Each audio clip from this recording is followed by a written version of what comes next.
Hey guys, I want to first apologize in advance if this video seemed rushed. I was just recording another video and I ran out of space and I had to make some space real quick. So hopefully this doesn't cut off. I want to get this out. So you can tell by the title what this video is about. I recently bought my first home at the age of 40 a couple months ago.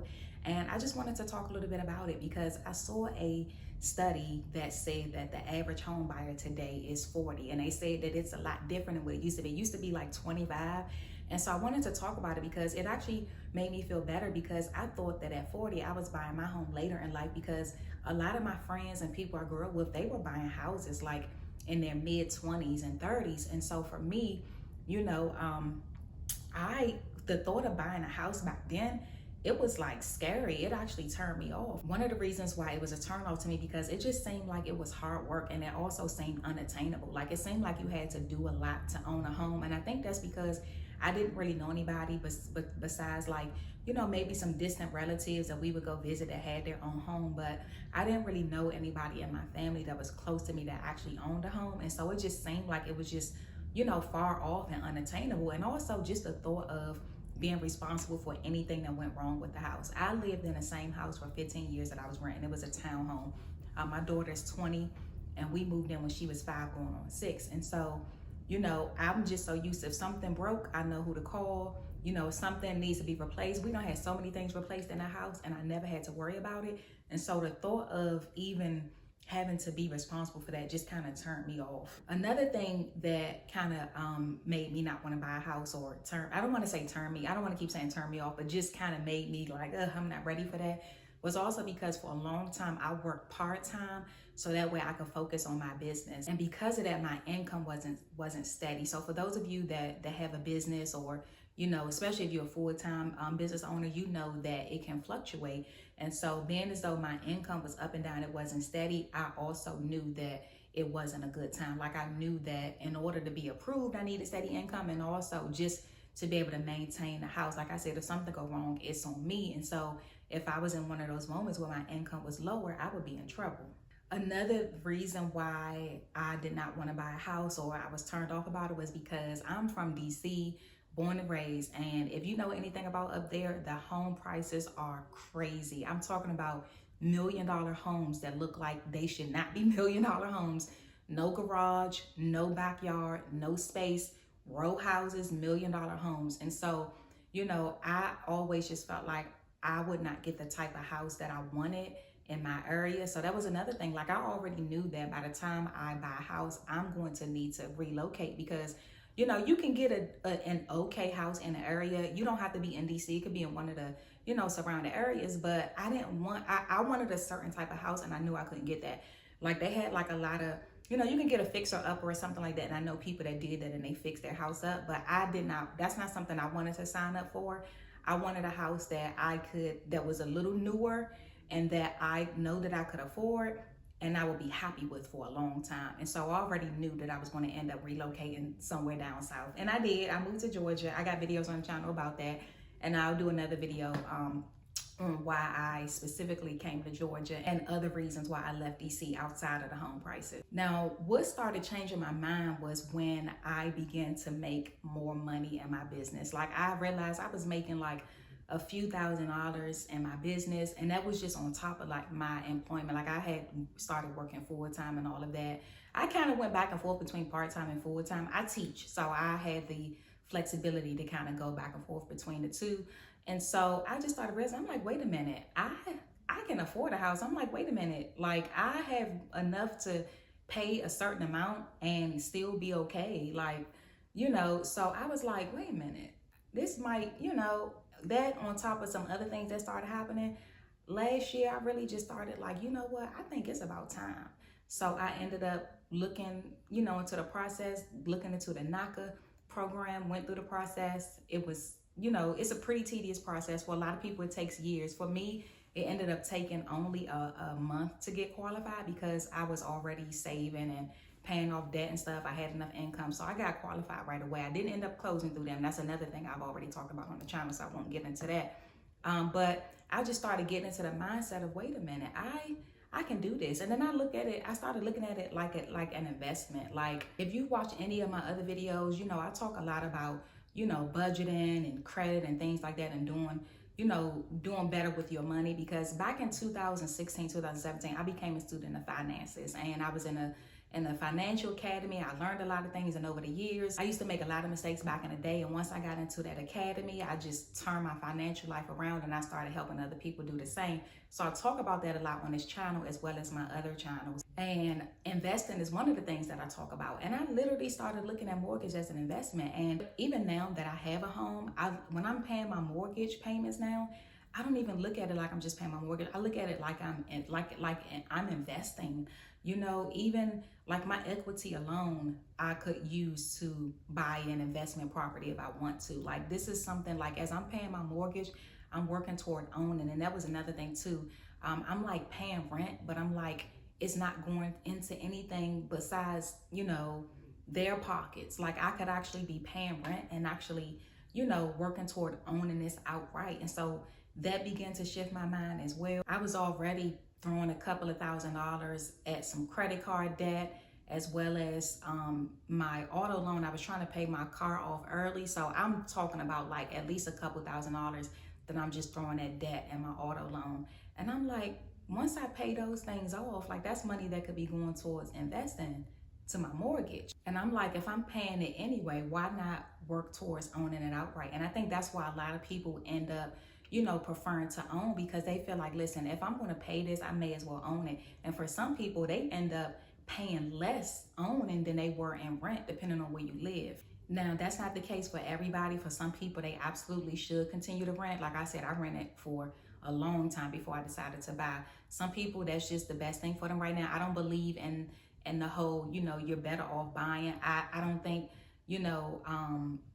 that's not the case for every single person. For some people it makes sense, for some people it doesn't. But in my case, it made sense to go ahead and buy. I have been homeless before.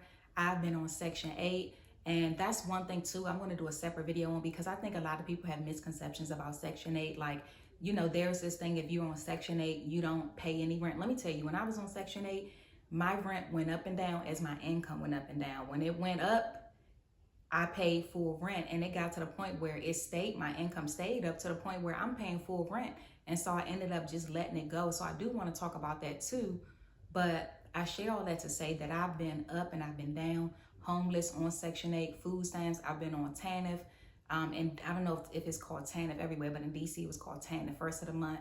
I've been on all of that. And sometimes when you come from that, you kind of get stuck and you feel like that's all that I'm going to be able to do. But when I look back and think about how far I've come, I'm like, I can do this. And so I just started getting encouraged. And I'm like, I don't know, it's like something shifted last year that I just knew that I could do it. Like, I'm making the money. Like, why not? Like, you can do this. As I mentioned, I was going through the NACA program and all of that, which I do recommend anybody looking to. If you are looking into buying a home, it is not for everyone. It is a tedious process, but I just recommend at least attending a workshop just to see if it's right for you, just to see if it's something that you can, see if there's something that you can complete. I know people who went through the process and they actually went through and closed on their home, and I know people that went through it and realized it wasn't for them. So I do suggest people trying it out, but that is where I went when I decided that I was ready. And I did do a video on why I did not end up closing with them. But I'm thankful for the program, because it made me have to be more strategic with the way that I was saving and paying off debt, because I didn't have a choice. Like, I was already, like I said, putting a couple $1,000 toward some credit card debt, and then also aggressively paying off my auto loan. But then once I got into the program, they were like, you have to do this. You know what I mean? They gave me a set amount that I needed to save, so it made me save even more than that. I absolutely love my house, and let me just say this, there is oftentimes some compromise that you have to do when it comes to houses. You may not find everything you want in a house, but when you can find something that makes you happy, like, I don't feel like I settled at all. Like, yeah, there were some things that were outside of my price range that I wish that I could have had, but for the most part, I'm happy with my house. It was right in my price range, and I wanted something, like, I'm a homebody. I do go out, I get out and stuff like that, but I know that I'm gonna be home more than anything, and I work from home too, so I don't have to leave out every day. But I wanted somewhere where I'm happy to stay in the house. Like, I didn't want to live somewhere where I'm ready to leave in a couple of years. Like, I'm already making an exit plan. And I want to point out, that's one of the differences between buying, later and buying earlier, because I remember, being in my 20s and people trying to encourage me to buy. They like, listen, you could just move out in a couple of years. The thought of that exhausted me. I moved a lot.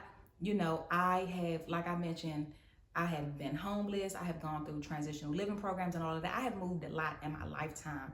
And so that thought exhausted me. When I got a house, I want to be there. Even if I'm not there for, if I just, like, I feel like I want to live somewhere where I want to be forever. Even if I change my mind later on down the line, at least initially when I go into it, I want to go into it with the mindset that this is the house that I'm going to grow into. And so I feel like that about my house. Like, I feel like I can be okay here. Like, this could be my forever home, even though it may not necessarily be, but I don't feel the need to leave in a couple of years because I want to go get something else. Now, if you're someone who's 40 and up, even in your 30s or any age, but specifically for my people that's 40 and up, just a few tips that I have for you if you are also wanting to buy, you're thinking about, you may be ready to buy, or maybe some things you want to think about to see if you are ready, maybe you don't know. One of the first things I would say is that, you should already have one, but if you don't already, you definitely need to create a budget. Like, start getting your financial life in order before anything. I have a book, it's called Thinking Like a Virtuous Woman Financially, 3 money lessons we can learn from Proverbs 31. And I talk about budgeting. I talk about getting your credit together. I talk about investing and all of that. I wrote that back in 2020. And it's an ebook. It's a printed book as well, but it's both available on Amazon. I'll link it. But you want to start getting your finances together, because you need to get to a point where you're telling your money where to go instead of it telling you where to go. So before you even think about trying to buy a house, let's start getting your finances in order and becoming more financially responsible first. If you don't already have one, you absolutely should have an emergency fund. As I mentioned earlier, when you own a house, anything goes wrong, it's on you. You don't get to call the landlord. It is on you. And you should already have an emergency fund anyway as a renter, because something can go wrong where you are now, and you should already have, or at least be working toward 3 to 6 months of expenses. You can start at 1,000 and then work your way up to 3 to 6 months, but you absolutely should have an emergency fund. That's also something else I'll talk about in the book that I just mentioned. But you gotta have that cushion. You gotta have something sitting to the side in case something happens. So that's also something you can be starting to work on now. Another thing is, how is your credit? Like, is your credit something you need to be working on right now? And I know there are some options for buying a home even with a low credit score, but when you think about the fact that your credit score can impact, depending on what type of program you go through, most likely will impact the amount you pay for mortgage. You don't want to just get approved for a mortgage. You want to get approved for a mortgage that you can actually afford and that you're comfortable with, not based on just your gross income, but actually your net income. And start thinking about how much you can comfortably pay in a mortgage. Like, how much do you pay now for rent? Is that something that you can continue to pay? Do you want to get something around that amount, or maybe something a little lower, or you feel like you can go a little higher? That's going to also give you an idea of the purchase price, what purchase price you can afford when it comes to buying a home. So these are some things that you want to start thinking about, getting your finances together, making sure you have a budget, getting your credit together, because you want to get your credit as good as possible. You don't want to just get, just based on the minimum, because you're going to have a higher interest rate. And also, get in touch with a realtor that is knowledgeable, someone that helps with the process, not just sells homes, but also helps you with your process of getting your credit together. And also, just helping you get ready to buy a home. They're out there. If you're somebody that's in Georgia, Texas, really anywhere, and you're trying to buy new construction, get in contact with me. Let me know down below. I can send you a referral, because you want somebody that's going to help you in the process and not just try to sell you a home. And you may be somebody that's like, listen, I've done all of that. Like, I got my emergency fund. My budget is solid. My credit is good. Like, I'm ready. You may be someone that is ready to get like a pre-approval. You know what I mean? And this is why it's important to have that realtor, that knowledgeable realtor, because he or she can help you with that process. But you may want to get that pre-approval, because then they will be able to tell you, well, this is what you need to work on. You may have great credit, in your mind, but then there may be something else you need to work on. Because I will tell you this, if you have an installment loan and you have less than 10 payments left, then that's great, because it won't count against your DTI. But let's just say you have a little over a year left, they may look at it and say, you know what, you might be better off just waiting a little bit, or you may want to pay this down, or do this or do that. So it's good to have that pre-approval, because then you know what you need to work on. And then look into some home buyer programs. I know I mentioned NACA, which is not for everybody. I recommend, trying to going to the workshop, seeing if it's for you. If it's not, there's other programs out there as well. Some are specific to your city and state. So look up first time home buying programs specifically and, go from there. So hopefully this was helpful. Like I mentioned in the beginning, I didn't want this to be too long. Hopefully I'm not running out of space by the time I look at this, but I wanted to just make this video because, like I said, I seen that study and I wanted to give encouragement to other people. I know that encouraged me because, like I said, I felt like I was late in life because everybody else is like, they've been had their homes. And I'm like, wait a minute, am I later, in life or whatever? But hopefully this was helpful and encouraging. Feel free to chime in down below if you are also 40 and up and just got your first house, or let me know how old you are. Were you in your 20s and 30s? And let me just say, if you were, I'm proud of you all. I am. For some of us, we just had to wait later in life for whatever reason, whether we wanted to or had to. But yeah, I just wanted to make sure I made a video for my 40 and up crew. So make sure you like this video. Oh, and one other thing that I wanted to mention, which I know does not apply to everyone, you may have to consider relocating. If you're like me and that was something that was already on your mind and you want a certain type of home for a certain type of price, you may want to possibly look into that. It's going to take some research. You got to do some research. If you have kids, look into the schools. Of course, you're going to have to do some research on that. But that is something that I wanted to make sure I mentioned as well. You may have to consider relocating. And I know that's not something that everybody can do, but for those of you that's already considering it, this is your sign or your confirmation to definitely look into it. I did, and it was, I will say, I've been getting confirmations that I made the right decision. If you're still here at the end with me, thank you for watching. Hopefully you enjoyed it. Do me a favor and like the video. It's a quick and easy way to help me. If you see the hype option, please do so. And make sure you subscribe if you want to hear more from me. In addition to talking about money on this channel, I've also been doing some home decor and just talking about some other things. This is channel 4 out of 3 other YouTube channels, and on this channel I get to do kind of a little bit of everything, so ain't no telling what you're gonna see on this channel. So if you want to see it, make sure you hit the subscribe button. And lastly, no pressure, but since I've moved, I have been starting from scratch when it comes to my furniture. So I have a housewarming wish list on Amazon. Thank you to you guys who have already been buying items on the wish list. Shout out to you guys. But I have it on Amazon, and let me just say, for those of you that are about to buy or just bought a new house, you would be surprised how many people would be willing to bless you and are happy to bless you. They're happy for you and happy to bless you in that way. So make sure you create one too. And I'll leave that link in the comments. Again, no pressure. If you want to get something off the list or donate to the furniture fund on there, I would highly appreciate that. Every little bit counts. Thank you for visiting my channel. Be blessed.